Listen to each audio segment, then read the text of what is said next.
אהלן אריב, שלום.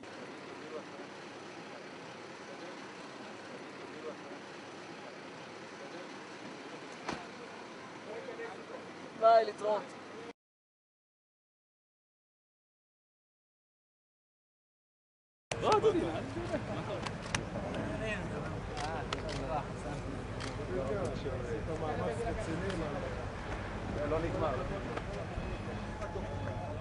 חזרתי לחטיבה וללוחמים אחרי שטיפלו בי בבית חולים.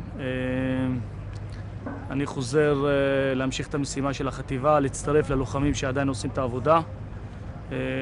אנחנו מאוד חזקים, אנחנו יציבים, אנחנו נעשה את הכל בשביל להשלים את המשימה עד הסוף. אני מתעדכנתי במהלך היום וחצי האחרונים שהחבר'ה המשיכו, פגעו בלא מעט מחבלים, השיגו חלק גדול מהמשימה. יש לנו עוד טיפה ואנחנו נסיים את זה. אני גם רוצה לנצל את ההזדמנות להעביר למשפחות השכולות שחטיבת גולני היא חטיבה חזקה, חטיבה שמחבקת אותם, חטיבה שתחבק אותם גם בעתיד.